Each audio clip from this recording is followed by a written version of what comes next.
I am. True. Funny. Tim Black. I am TimBlack.com. Tim Black.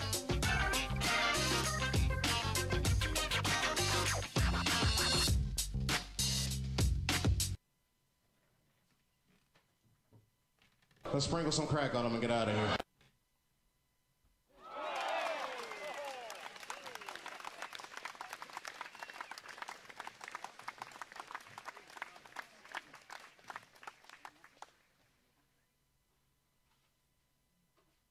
All right. Try that again.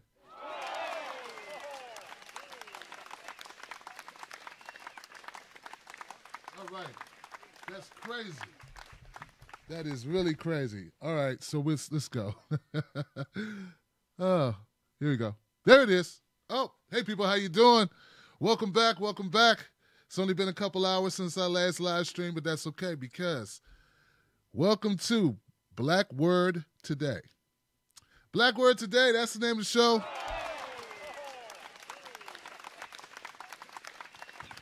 Wow.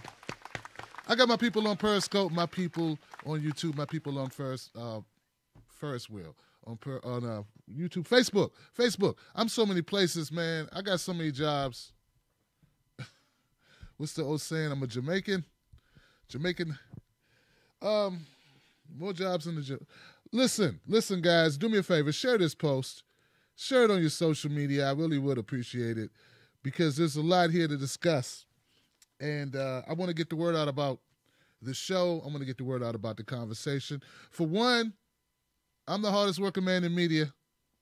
I got to give it up for myself there. Got to give it up for myself.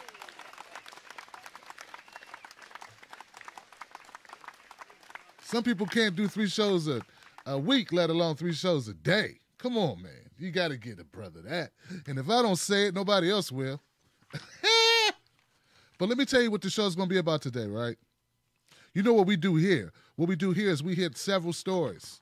We give people like, instead of cutting on MSNBC or CNN or Fox News, any of those, right? You can cut on the Tim Black Show, cut on Black Word Today, and you get a kind of a rundown on what's going on the topics. Okay, so, wow, we got one thing. We got Bernie Sanders. We got news about Bernie Sanders. We got news about the wildfires. We have news about Tavis Smiley, news about Russell Simmons. Whew, we have a lot. Okay, we got a lot. But I would like to start with something a little bit more light and have this conversation with you. It's about Omarosa. All right? Omarosa. Look, man, I ain't falling for no banana in my tailpipe. And the reason why I'm starting with this is because, like, we all know about the feelings we have about Omarosa, and we all know about her no longer being in the White House, no longer working with Donald Trump. So that we know, okay? But just before going to air, I ran across an article. And a couple things I just want to kind of throw out there and see what you think, okay? Now, first, just a brief recap. Omarosa, as you know, White House, no longer works there, got into it with the new chief of staff, Mr. Kelly, over something, and still it's being vaguely reported. Like, I'm not exactly sure why she was let go. Someone, there was something that was said about it was a falling out with LeVar Ball. I reported on that yesterday. That's what information I was given. I don't think it sounded plausible. Is that a way to put it? Okay, well, there's one article in the Hill that I want to address. I want you to know about this article in the Hill. I want to share it with you. It says, Omarosa tripped White House alarms after being fired. Tripped the alarm because you're going to love this, okay? Apparently, Omarosa, her key card was deactivated for accessing the White House. So they took away her access rights. So when she tried to go back into the White House for some reason, even though she was informed that she was no longer allowed on the premises. Look, so let's get into this article, okay? The Trump administration aide Omarosa Manigault Newman reportedly set off White House alarms in an attempt to gain access to the residence after learning she had been fired from the job. Stop. Stop right there. We got to stop right there because that right there, folks, if you get fired from a job and you come back in, you're trying to access that job, isn't that like trespassing? So they're saying that she was trespassing. And it could even go further than that. They're saying she's trying to break an entry. What are they trying to say in this article? What's the report? Okay, so let's keep going. According to a report from CBS News, Omarosa tried to enter the White House residence after Chief of Staff John Kelly told her that her employment in the administration would end in January. Manigault Newman, a former contestant, and they go into this. I hate when they do this. We know she worked on The Apprentice. We don't need to call back to what she used to do. April Ryan, a journalist with an American Urban Radio Network, reported during an on-air appearance with CNN that everybody blew up, or everything blew up, when Kelly attempted to discuss Manigault Newman's walk-in privileges and access to Trump. Ryan reported Manigault saying that all hell will break loose if she lost her walk-in privileges. Kelly, according to Ryan, said, okay, all hell is going to break loose. Kelly reportedly began restricting Manigault Newman's access back in September. The White House said Wednesday that Manigault Newman provided her resignation and that her last day of employment would be January 20th. The White House did not confirm that Manigault Newman was fired. But they did say it's her last day. So she's not fired, but she no longer works there. Anyway, the Secret Service said it was not involved in removing Manigault Newman from the premises, but said the agency deactivated her credentials. Okay, I am going somewhere with this, folks. Okay? I am going somewhere with this, folks. I'm looking at this article, and I'm like, wow, that doesn't make Omarosa look good at all. That's sort of negative, right? Right? Like you know, in order to put your headspace or get into the headspace I am in and kind of understand my vantage point, you got to put aside the fact that we think Omarosa is probably not the nicest person, that she may be self-serving in a lot of ways.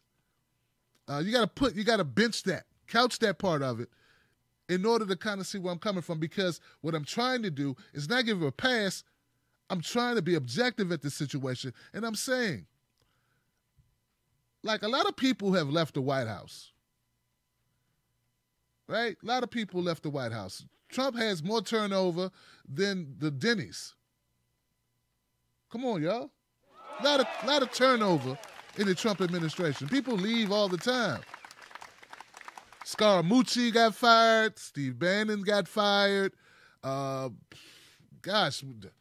Every day, every other month, someone was leaving.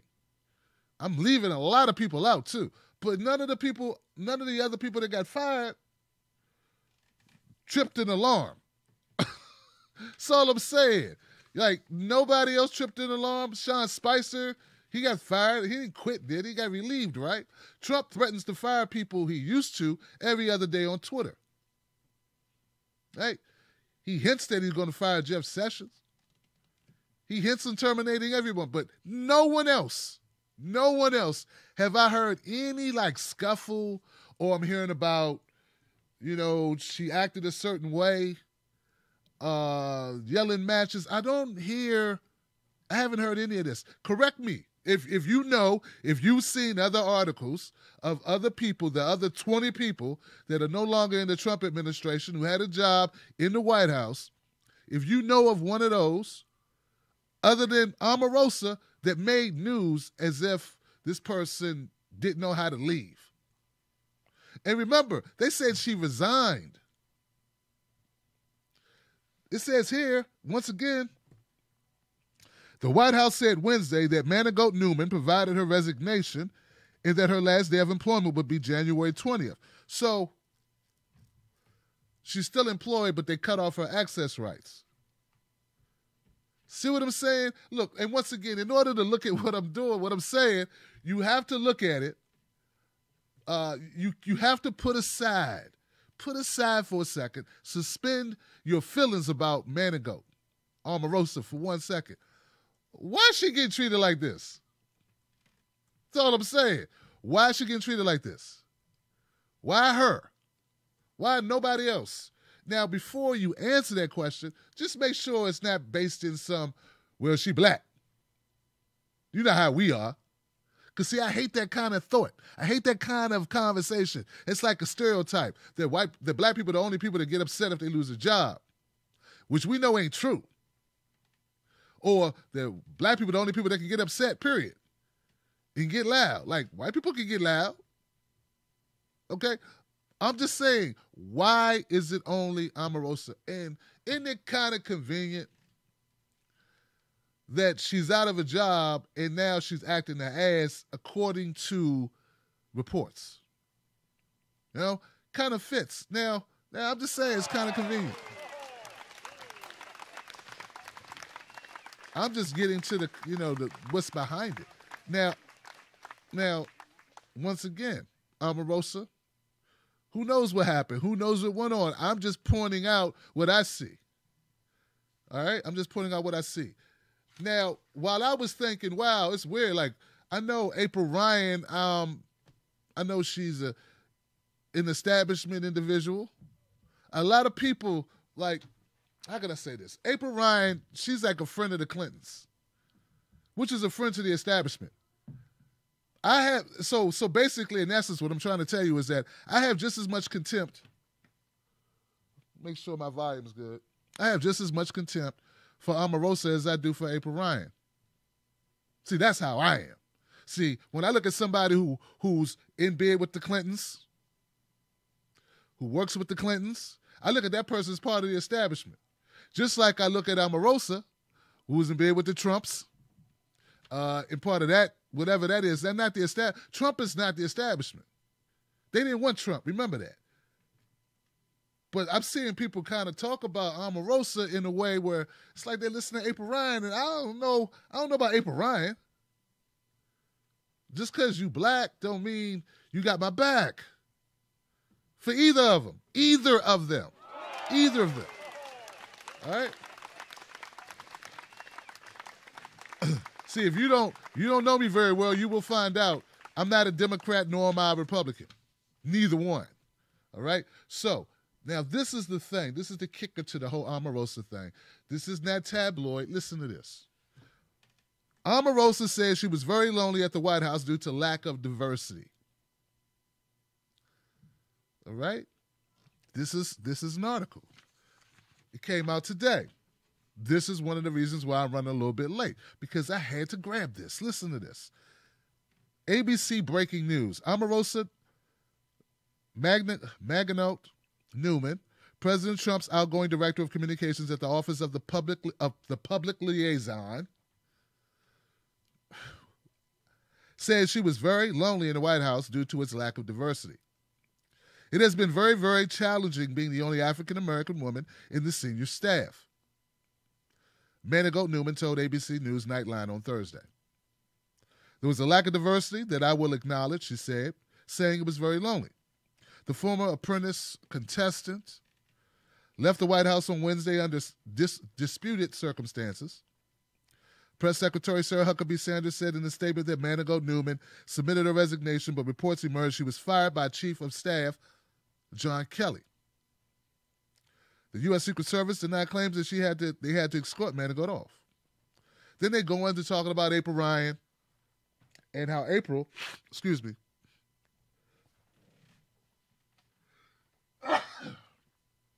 about April Ryan and April Ryan's statement about Manigault, where she said Manigault was fired, cursed a lot, and said she helped elect President Trump. I don't know where April got that statement from, but that's what she said. Okay? They've got a link. Now, of course, I can't go to it. It's on paper. CBS News said she tripped White House alums trying to gain access to the residence after her sacking. See, it's not. Let's keep going. Let's keep going. Kelly allegedly told Manigault Newman that Trump had signed off on her firing. But she told ABC News he found out about it through watching the news. But she told ABC News he found out by watching the news. So there's a lot of slippery shadiness going on here. who knows what to believe. She said this. Now, this is a quote from Omarosa. Trump was sad to learn about my departure. She said, adding, I regret that he found out about it on television. Now, John Kelly said Trump knew and he signed off, and Omarosa saying Trump didn't know and he was sad to hear it.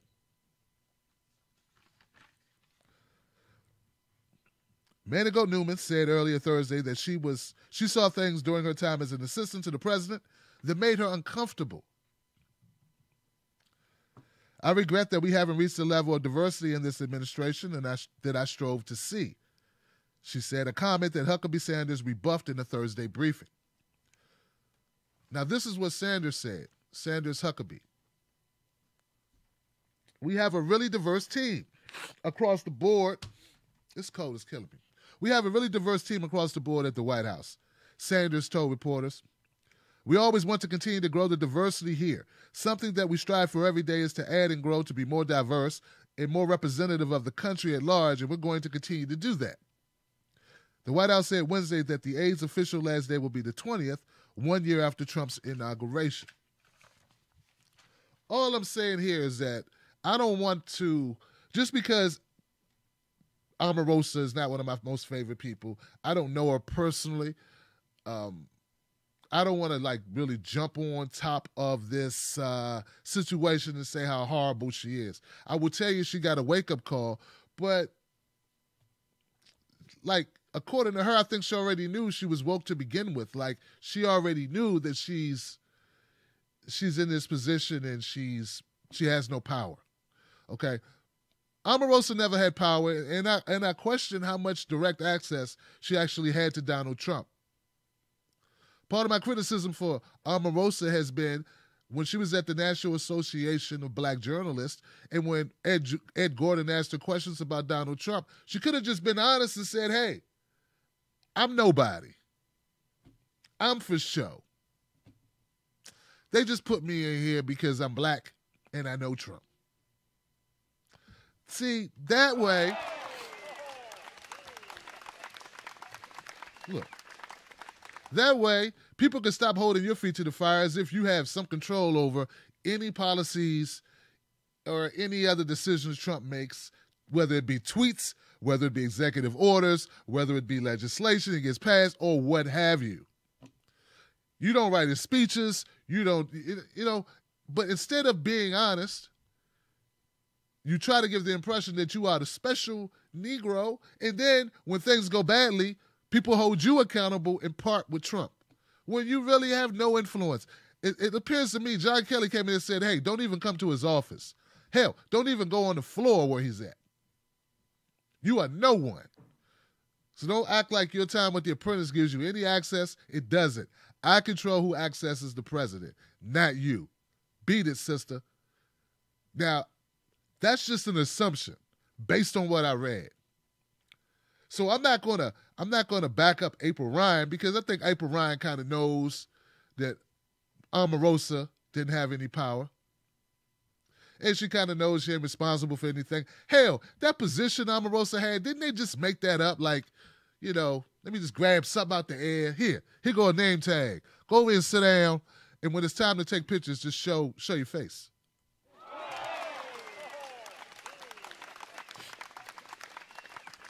But shame on you, April Ryan, for making about 20 tweets. 20 tweets throwing her under the bus as if she had some power. Listen, if Hillary was in office and she made you the liaison, you'd been right there. You'd be right there just skinning and grinning, just like Omarosa was skinning and grinning. You'd be doing the same thing because you've done it for nothing. You did it when Hillary's never been president. I read emails with you in them and from WikiLeaks, doing your best to line up the black vote for Hillary. Never once in your emails did I hear you say, hey, Hillary, let's work on this. Hey, Hillary, do this for the black community. You were always talking about how you could get all the black community to support her without her doing anything. So how are you any better than Omarosa? The only difference between April Ryan and Omarosa is April Ryan's done some decent reporting. And April Ryan happens to be a Democrat. So some people think that makes it better. I tend not to agree. And I'm going to leave it at that.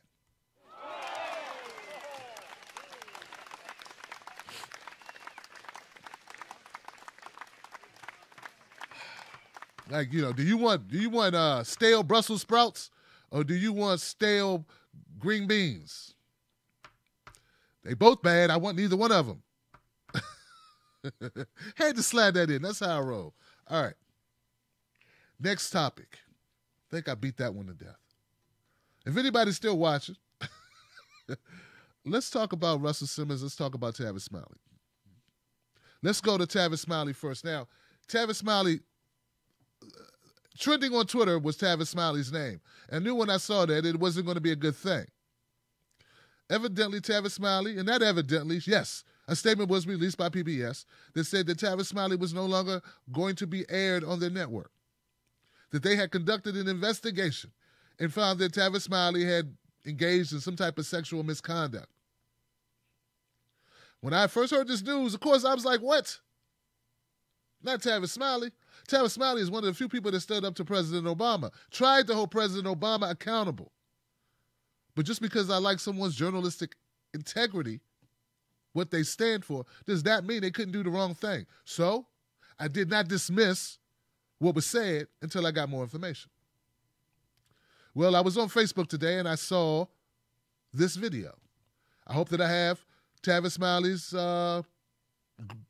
best or graces or graciousness. I hope he allows me to play this. I already played it earlier. I'm going to play it again.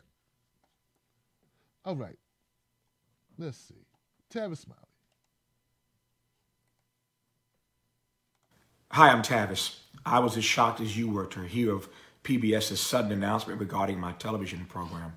Let me say at the outset that I have the utmost respect for all women, and I certainly celebrate the courage of those women who've come forth of late to share their own truth. But let me also assure you that I have never groped, inappropriately exposed myself, or coerced any colleague in the workplace ever in my 30-year career. PBS launched this so-called investigation of me without ever even telling me about it. I only learned of this investigation because former colleagues, former staffers, started to call me to tell me they were getting a phone call from some PBS investigator asking, number one, did Tavis ever make you feel uncomfortable in the workplace? And number two, can you give us other persons to call? Only after threatening a lawsuit did PBS investigators agree to sit down and talk to me for 3 hours. And even then, their minds must have been made up because almost immediately after that session ended, this story broke in Variety. PBS investigators refused to look at any of my documentation, refused to talk to any of my current staffers, refused to give me the names of any of my accusers, and refused to give me any semblance of due process. It is clear that this has gone too far, and I, for one, intend to fight back. PBS overreacted, and they launched a sloppy investigation. It's time for a real conversation in this country about where the lines are, about how men and women can engage each other in the workplace. And I look forward to actively participating in that conversation. Okay. All right, so that's Tavis Smiley's remarks in full. Soon after watching this video, after my Coffee with Tim Black show ending around 3:30, I went on Twitter, and I saw that PBS had made some posts.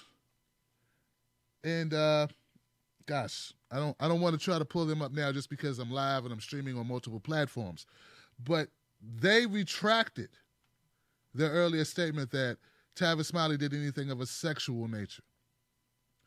Okay? Okay? I think that matters.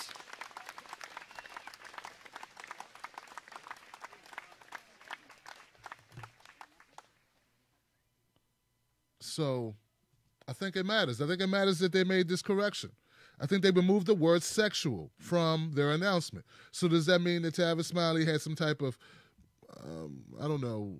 favoritism or what have you? Is there something, if it's not sexual, then what are we talking about? What kind of misconduct is it? If it's not of a sexual nature, what kind of nature is it? So that leads me also to Russell Simmons. Russell Simmons, again denies rape allegations, and he started a hashtag called Not Me.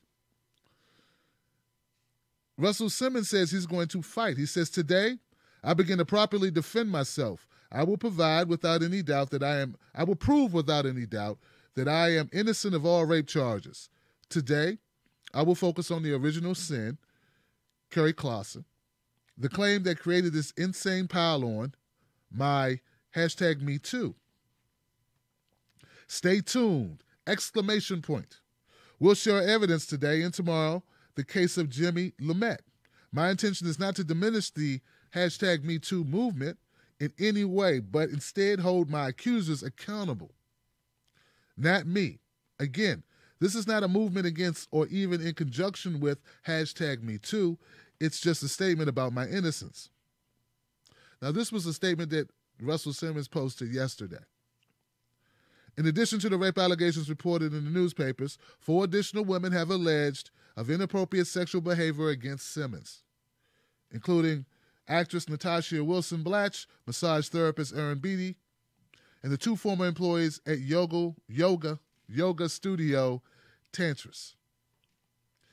Allegations made by former model Kerry Clausen Kaligi, referred to by Simmons today as the original sin, also involved Simmons' longtime friend Brett Ratner. Lumet came forward with her story after Simmons denied Kaligi's accusation. And as you know, last month, Simmons announced that he was stepping away from his businesses due to the scandals, due to the accusations. So, look, that's what's out there in the world. What do we think about it? What do we know? Not sure. It would be just an assumption. I would tell you this, that if someone makes an accusation, and if you're Russell Simmons, you cannot say, like, I've heard people say he should not be able to even, like, speak out on his own behalf. You should be able to speak out on your own behalf. See, the problem comes in my opinion, when you try to stop someone from speaking. You shouldn't stop a woman from speaking up for telling her story. Like, you should let her tell her story. What they did with Harvey Weinstein is these people had stories. Harvey had a crack team to go and get dirt on the women that would have stories about Harvey and say, well, if you tell on this, we got you on this, and we're going to put this out to the world. We're going to make it so your story never reaches anyone, and we're going to defame you in the public sphere. We're going to make sure you never work again. That I'm totally against that.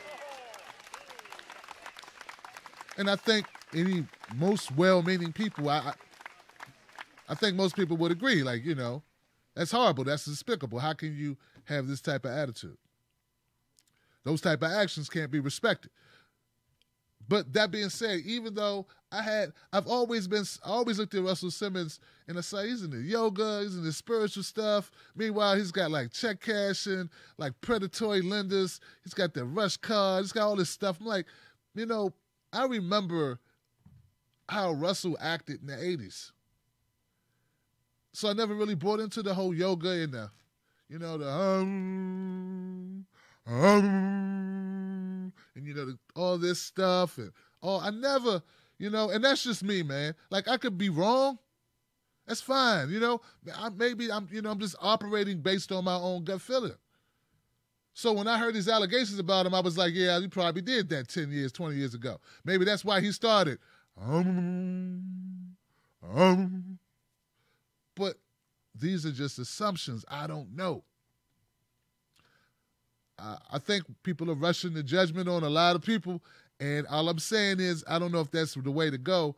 Tavis, Smiley, Russell Simmons, I don't know, but I hope that Tavis Smiley is given an opportunity to truly, like, you know, defend his name. He's been in the business for 30 years. Has Tavis Smiley done things he shouldn't have done? I have no idea. But he should be able to speak on his own behalf without people saying, how dare he defend himself. So that's what I think about that.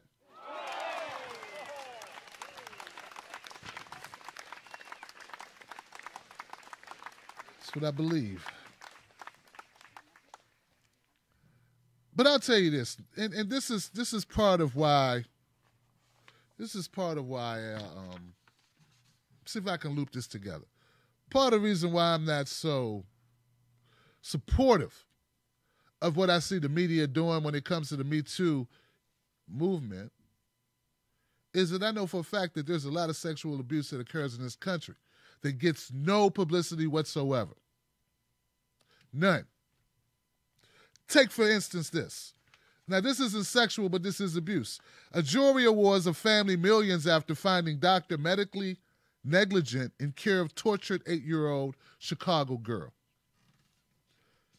A Chicago jury has awarded the family of Gazelle Ford, an 8-year-old girl who died at the hands of her abusive grandmother, $48 million after finding that the doctor who had seen Gazelle was medically negligent in his treatment of the child. The jury only needed 2 hours to make the decision Wednesday. As the Chicago Tribune reports, in 2013, the physician, Dr. Noro Rosado, had seen Gazelle just weeks before she was found strangled and badly beaten in her grandmother's trash-filled apartment.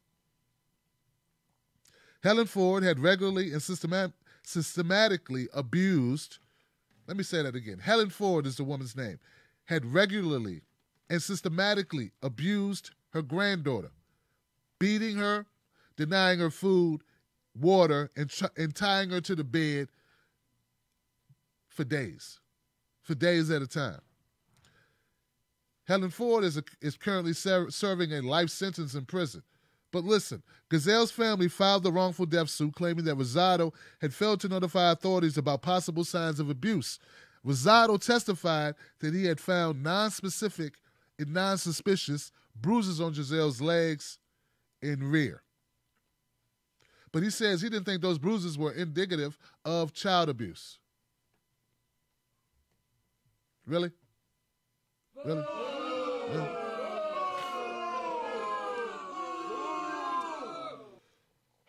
Gazelle had been taken to see Rosado because the Fords, her father's side of the family, claimed that the man, the girl's mother, Sandra Mercado, was molesting the child. So there were some claims of molestation that put the child in the grandmother's home. So, but Gazelle's family attorneys noted that on a report, Rosado had indicated that he had found a possible healing loop on Gazelle's buttock, a bruise that they say is commonly a sign of child abuse. The attorneys also faulted Rosado for never following up with Gazelle about how she got the injuries. So a healing loop is a wound that heals, and it gets wounded right in the same spot. Then heals, and then wounded right in the same spot. That's the healing loop. This is a spot-on indicator of abuse. Because if you fall down, right, anybody could fall down, but how likely is it for you to fall down always in the same spot and get the same bruise in the same location? But abusers tend to like to hit you in the same spot. That gut punch, that's where they, or wherever they're going to go. Wherever an abuser hits you, typically that's where they kind of stay. This is their favorite spot. An abusive parent who beats a child on the backside probably will continue to do that. So let me keep going, guys. I know it's horrible, but I got to point to this. Rosado's attorneys defend their client by reminding jurors that at least half of all children who visit a physician will have some form of scratches or abrasions. They also highlighted Rosado's storied 17-year career as a children's physician. According to the Tribune, Rosado conducted more than 3,000 child abuse exams, testified in 40 criminal prosecutions against abusers, and trained more than 1,000 doctors. Yeah, but if you're not able to recognize a case this heinous, this obvious, then maybe your ass should not have been training 1,000 doctors. Maybe you should not have testified in 40 criminal cases. And Lord knows, maybe you shouldn't have treated 3,000 potential child abuse victims. So that goes the other way too. Instead of getting kudos for all the work that you've done, now we're afraid that all the work you've done wasn't done properly. Get that? And obviously the jury wasn't convinced, agreeing with Mercado's attorney, Martin Dolan. Dr. Rosado failed to save her. He didn't advocate for her. He didn't protect her that day. Dolan told the jury in his closing arguments it was like a green light for Helen Ford to do what she was going to do in the following weeks, which is kill this child. Now I want to go to something a little bit different regarding this, and I want to show how this stuff is connected. Now we know April. April is Sexual Awareness Month, okay? And I know it's not April, it's December, but follow me. This was written in April. Every year during this time, there are campaigns across the country that highlight the dangers of acquaintance or date rape. There are silent marches and Take Back the Night events on college campuses around the country, and generally a heightened focus on the epidemic of sexual violence among adult women in the United States. Although organizations that fight this scourge have been observing April as a month to self-awareness since the 80s, it wasn't named an official month of observation until 2009 when President Barack Obama made an official declaration. As an advocate who fights sexual violence against women and girls, I'm always keenly aware of April's activities, but as a survivor of child abuse, sexual abuse, I am always deeply disappointed at the lack of focus on child survivors. According to the Bureau of Justice Statistics, 67% of reported sexual assault victims are under 18 years of age. 34% of all victims are younger than 12. In fact, while the national statistics for women will experience rape in their lifetimes is somewhere between 1 in every 5. Okay.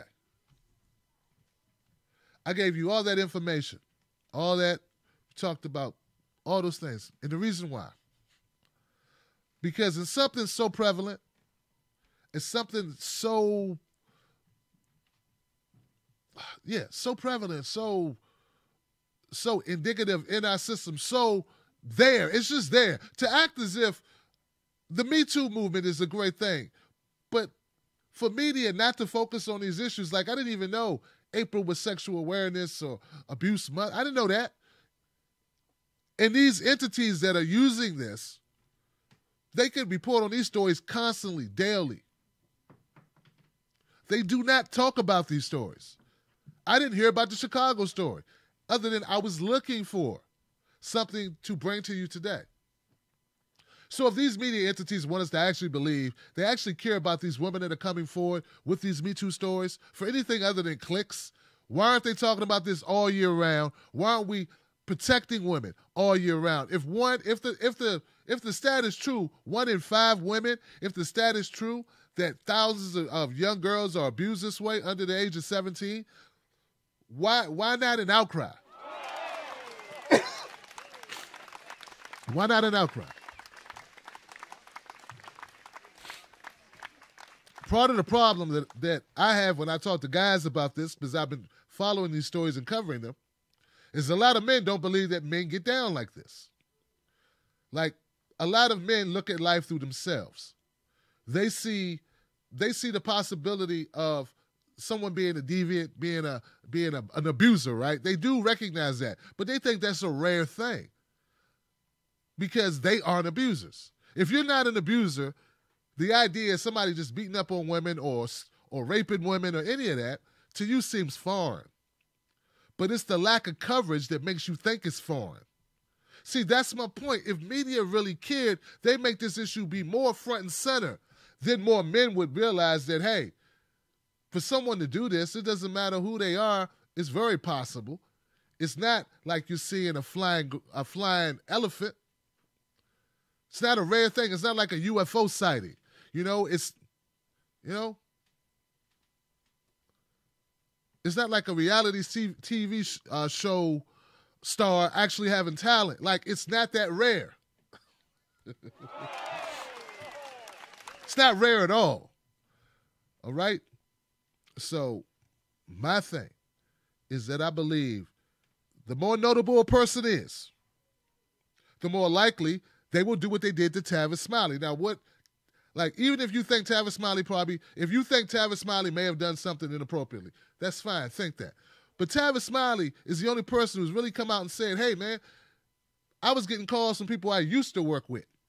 They didn't talk to anybody that works with me now. And they were asking people, did he do something to you? Well, do you know anybody else we could talk to? It's like they're looking to find stuff on notable people.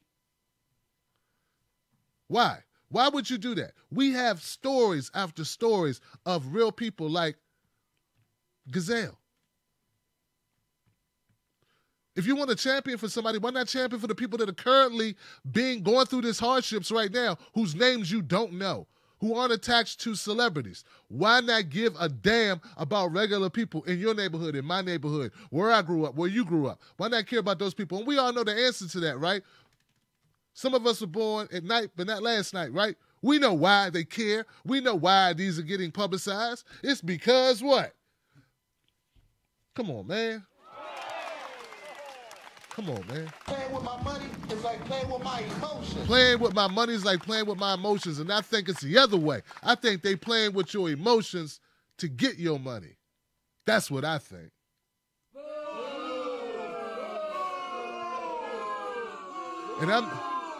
And I'm not suggesting, I'm not saying that there is a validity to any claim. I'm not speaking of any claim in particular, but I'm telling you, from what Tavis Smiley said, I think that's true. I think what they're doing is they're going after high-profile people. They're looking for people within your background to say, it's not the other way. Maybe in some cases, women came forward like, hey, this is what's going on. I've been trying to talk to somebody, and finally they opened the door. But I think what they're doing is, who do we want to go after today? Who would give us a lot of clicks? We haven't got any black guys lately. We had Bill Cosby. That was a big win for us. Hey, let's go after Tavis Smiley. Hey, let's go after Russell Simmons. Hey, let's go after this person. Hey, let's go after Tyler Perry. Hey, let's go after Dustin Hoffman. Hey, let's go after this guy. Let's go after this guy. Let's go after, like, right now, it's like everybody throwing stuff against the wall. And I think it's evident that's what's happening. So when people say, oh, man, where are these stories coming from? These stories are coming from people contacting people. In some cases, not all cases, but in some of these cases, at least in Tavis Smiley case, and I think in some of the others, they're going out there saying, hey, you used to work here? Did you ever feel uncomfortable around such and such? You felt okay? Okay. Do you know anybody else who worked with a man felt uncomfortable? How many of us doesn't have at least one person you've ever worked with who didn't like your ass then and don't like your ass now, who if someone contacted them and said, hey, I'm from the Boston Globe. Hey, I'm from the Washington Post. Hey, I'm from the New York Times. You don't like this person, do you? Didn't you work with them? Hey, we have reason to believe that they were, whatever. What was your relationship? How'd they treat you? Can you be 100% certain they wouldn't say, yeah, he always looked at me funny. And they don't even care that I got a lazy eye. Get what I'm saying? I wasn't looking at you. It wasn't intentional. All right. That's it. I'm going to get off that one. I have another story. Now, this is about the firefighters. A firefighter died. Firefighter was killed battling Thomas Fire in Southern California. Okay? First thing I want to say is my condolences to the family of this firefighter who lost his life fighting fires, trying to save people's memories, people's homes, people's lives. And I don't know what to say except that I'm so sorry to hear your story, and this is horrific. Okay. And it turns out the firefighter was killed during battling the monstrous Thomas Fire in Southern California. Officials said on Thursday the unnamed man was an engineer with Cal Fire based in San Diego. Now, the Thomas Fire, as we all know, a behemoth that has scorched some 242,000 acres over the past week, quickly became the fourth largest fire in California state history. Fire officials initially struggled to contain the fire as it was spurred on by ferocious winds. As of Wednesday morning, it had reached 30% containment, with officials expecting to have the fire fully under control by early January. I just want people to think about the enormity of this fire. They didn't say have it fully contained by tomorrow or even by Monday morning. They said early January. This is no joke. Have you seen the pictures of this?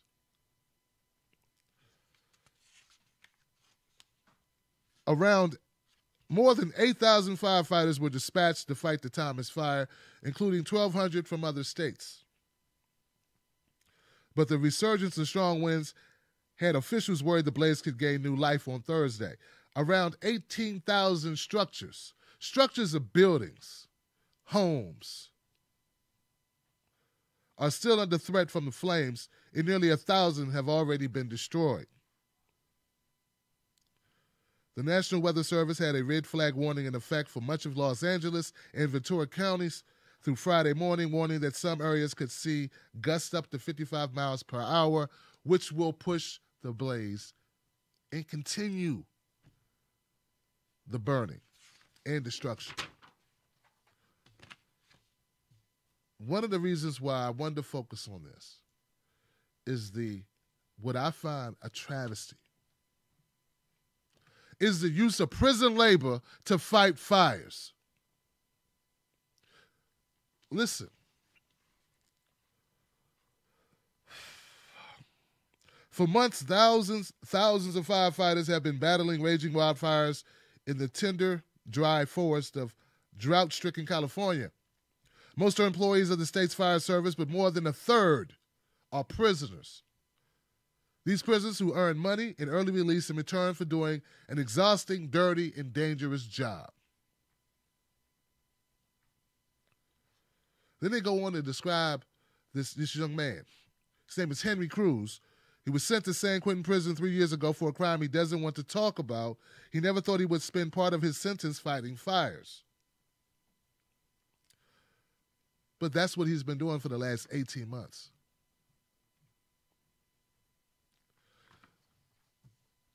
You know, sometimes when we talk about racism, when we talk about our criminal justice system, I hear some folks who like to focus on the individual. Don't do that. That's what you deserve. You deserve to go to jail. I bet you deserved it. We have a system that's not only benefiting from each body that they put into a prison. We have an industry built on making money off that body coming into the system. But we have a system that benefits from farming you out, even in the most dangerous jobs on the planet. We hear people talk about police officers all the time. Firefighters have a dangerous job, and they don't get to shoot people that they get upset with.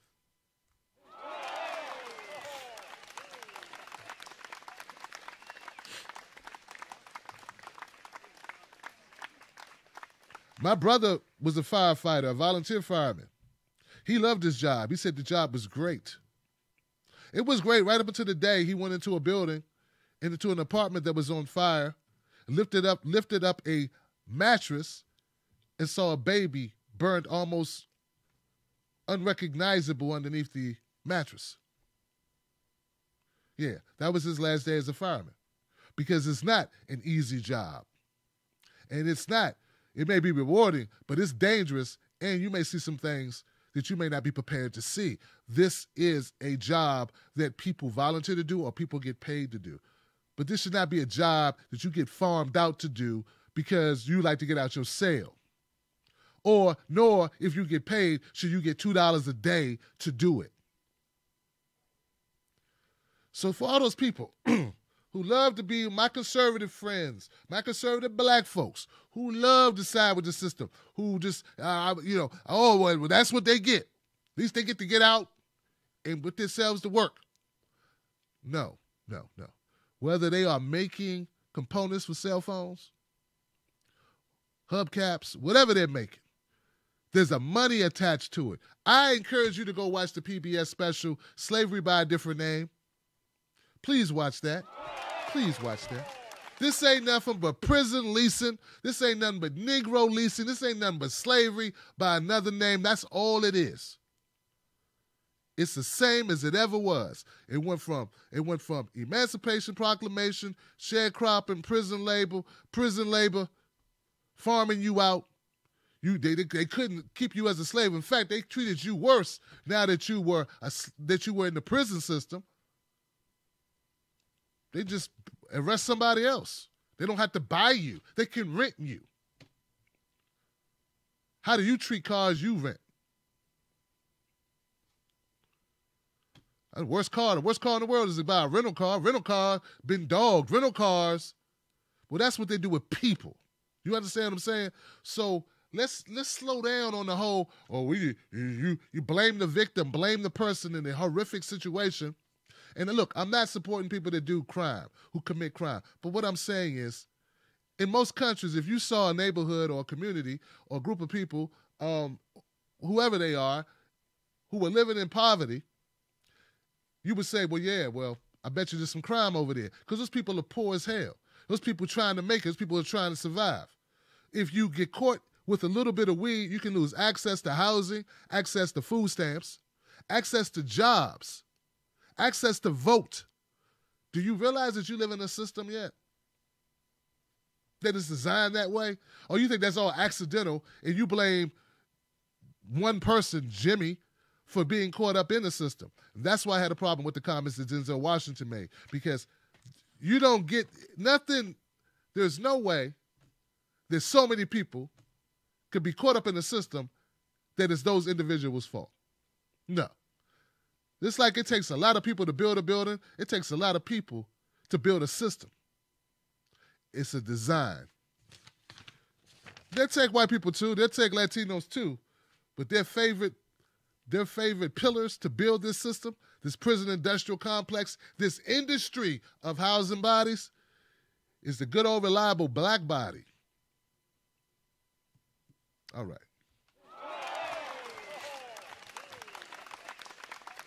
And you need to fight your own damn fires too. I heard that Kamala Harris, and I think I read this a couple months ago, so I need to refresh my memory. And yes, Senator Kamala Harris, I'm sorry, I made a video, I said there's no black women senators. I forgot about Senator Kamala Harris. That she didn't want to give people early release because, we need people to do jobs. We need them to work for us in the prison system. Isn't that what I heard her say? Didn't she say something like that? Like, we couldn't give them early release because who gonna fight our fires? They'd be much better off in jail working for us than they will out here all free. I'm supposed to do what? I'm supposed to support her for what? For why? Why would I support her again? I'm missing the part where she deserves my support. I'm sorry. But she black, Tim. Yeah, so was Edie Amin. You know what I mean? I'm just saying, just because you don't run game with me on that. All right, my last story, and I want to thank you all for being here tonight. Look, this show is not funded by the GOP, obviously not the DNC. Oh, I'd be in trouble for talking about Kamala.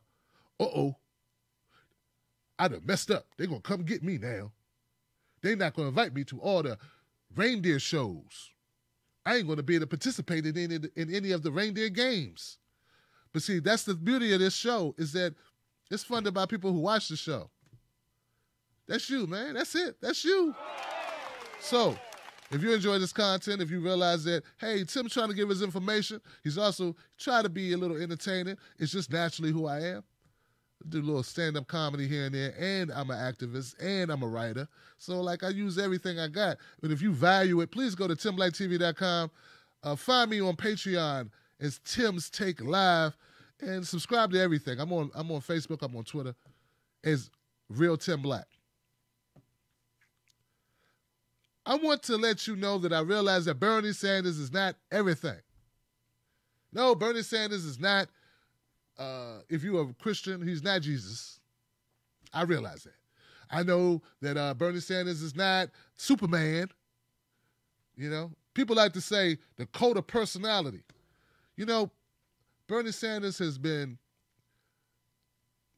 one of the few politicians who I've looked at who has a track record of attempting to do the right thing for marginalized people, black people, and poor white people, and poor Latino people, and poor Native Americans. This is what attracted me to Bernie Sanders.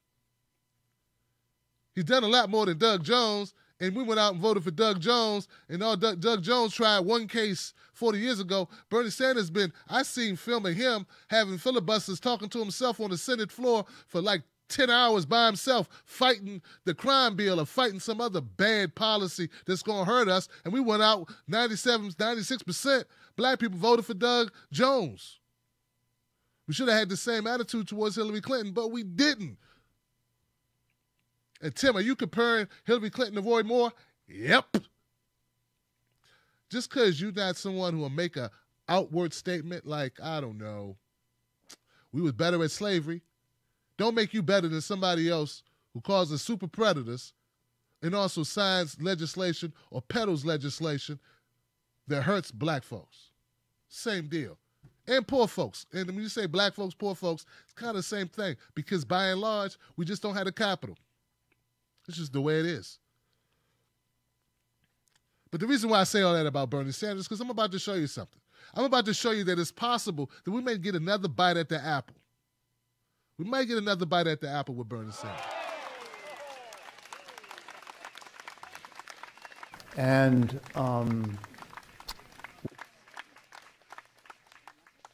now this man here I'm showing you right now, his name is Richard Wolff. He is a professor of economic emeritus, University of Massachusetts, Amherst. Author of several books, both scholarly and popular.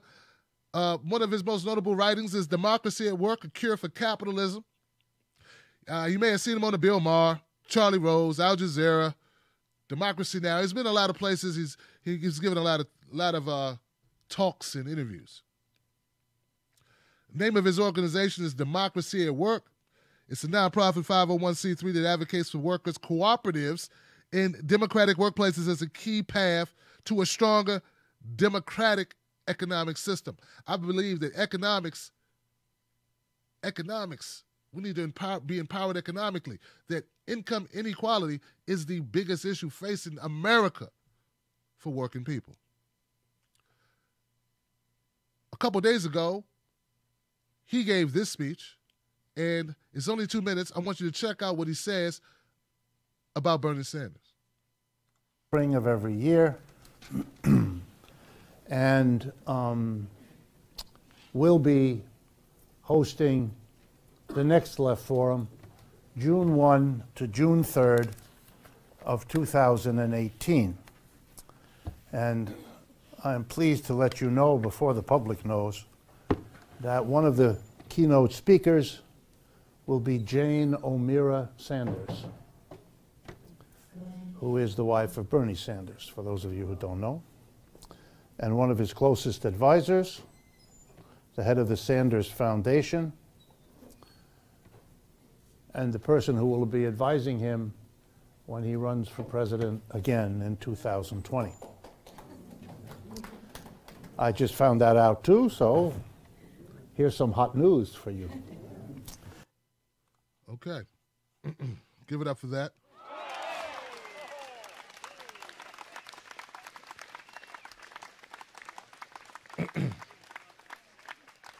Okay, so part of the problem with Bernie Sanders was that he got shut out in the media. He got shut out in the media in 2016. I don't think a lot of people knew about Bernie Sanders or what his message was, what he stood for. And he's not perfect. I never say he's perfect. I started off saying he's not perfect, but I believe he's a far cry better than Hillary Clinton could be on her best day. On his worst day, he's better than Hillary Clinton on her best day. He's 100 times better than Donald Trump. Same thing with Donald Trump. Neither one of those. What I'm saying is that this time out, I want to do a better job of getting the word out. We've now been exposed to Bernie Sanders as far as what he stands for. I think this is an opportunity to get out in front of it It's 2017. We're walking into 2018. 2 years will go by like that. We may have an opportunity of having a better person in office. And look, I love local politics.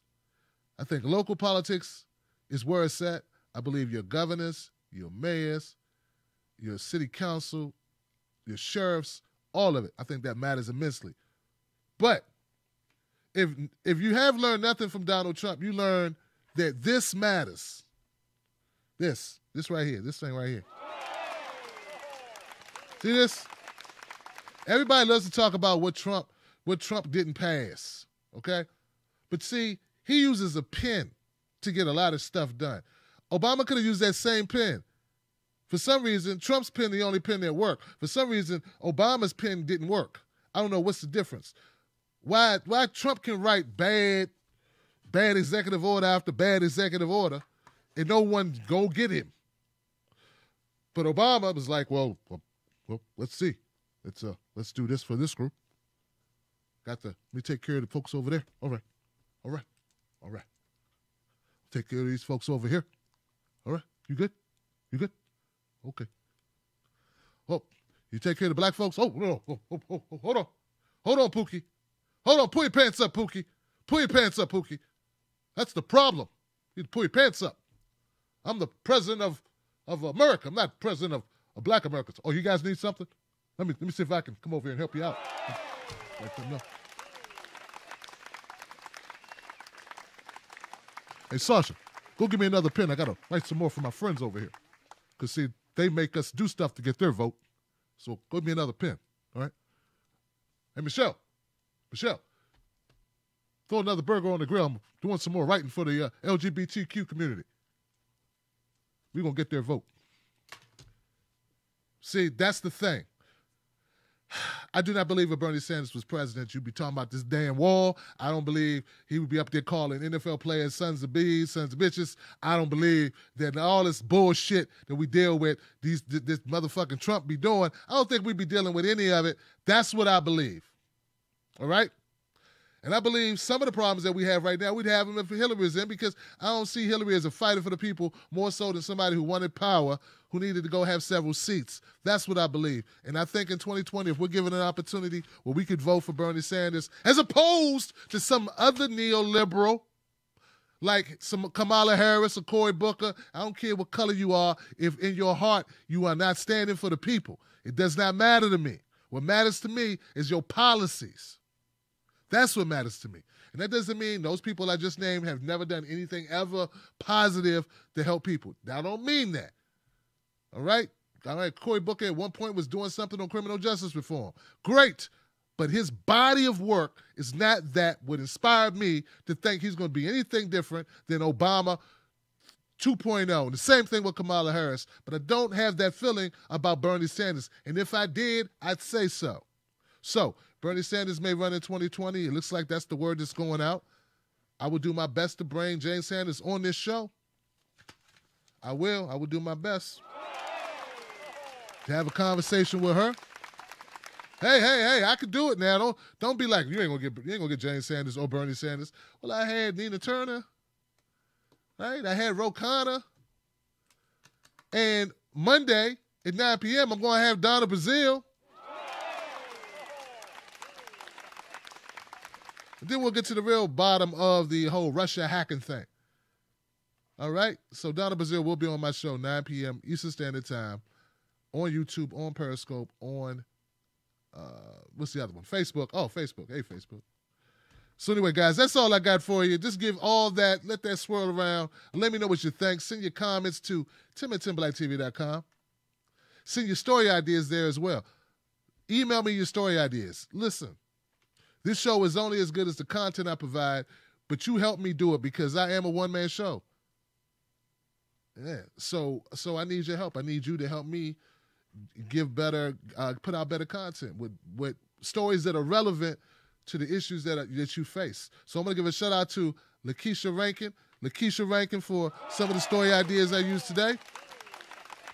I'd like to give a shout out to Autumn for some of the story ideas I used today and last show.